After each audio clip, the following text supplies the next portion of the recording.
আলাইকুম ভিউয়ার্স, নিশ্চয়ই সবাই ভালো আছেন। আলহামদুলিল্লাহ আমরাও ভালো আছি আল্লাহর রহমতে। আজকে ঘিমা শাকের ভাজি করছি, যে দেখতেই পাচ্ছেন আপনারা। ঘিমা শাকের ভাজি করার জন্য প্রথমে শাকটা ভালো করে বেছে ধুয়ে নিয়েছি। দেন তারপর পেঁয়াজ মরিচ রসুন দিয়ে তেলে দিয়ে এই যে এখন শাকটাকে দিয়ে দিলাম। শাকটাকে ভালো করে একটু ভেজে নিচ্ছি যাতে তিতাটা, ঘিমা শাক আর অ্যাকচুয়ালি তিতা হয়, তো তিতাটা যেন না থাকে। তারপর একটু আলু দিয়ে দিব, কুচি কুচি করে আলু কেটেছি।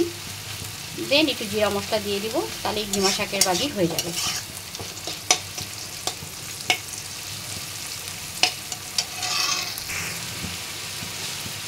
তো ভিউয়ার্স, যে আপনারা দেখতেই পাচ্ছেন, এখন আলু দিয়ে দিলাম। আলু দিয়ে দেওয়ার পর একটু লবণ, একটু হলুদ আর জিরা মশলা দিয়ে দিলাম। খুব সহজেই এই ভাজিটা তৈরি করা যায়। আর আমাদের কিন্তু মাঝে মধ্যে একটু মাসে একবার হলেও একটু তিতা জিনিস আর কি খাওয়া প্রয়োজন। জাসমিন কলার ভাজি যেরকম তিতে, সেরকম ঘিমা শাকের ভাজিটাও একটু তিতো, যে কারণে আমি একটু কুচি কুচি করে আলু দিয়েছি। এটা কিন্তু শরীরের জন্য অনেক উপকার।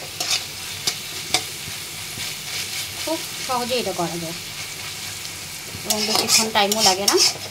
একটু বেশি করে পেঁয়াজ দিতে হবে। পেঁয়াজ মরিচ রসুন তেলে দিয়ে তারপর শাকটা দিয়ে শাকটা একটু ভেজে নিয়ে দেন তারপর আলু দেওয়ার পর পরিমাণ মতো লবণ হলুদ আর একটু জিরার মশলা দিয়ে দিতে হবে।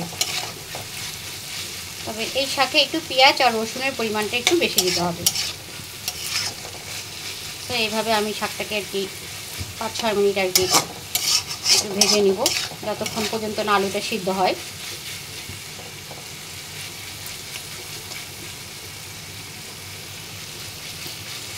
ভিউয়ার্স, আজকে এখানেই শেষ করছি। আবারও দেখা হবে নতুন কোনো রান্নার ভিডিও নিয়ে। আর আপনারা অবশ্যই আমার সঙ্গে থাকবেন, সাবস্ক্রাইব করে এবং বেশি বেশি করে শেয়ার করবেন, লাইক করবেন। আমি আমার আনন্দের জন্যই আর কি ভিডিও করি, রান্না করি। সামটাইম যখন সময় পাই ভিডিও করি, সেটি আমি আপনাদের সামনে শেয়ার করি। আসসালামু আলাইকুম এভরিওয়ান, আল্লাহ হাফেজ।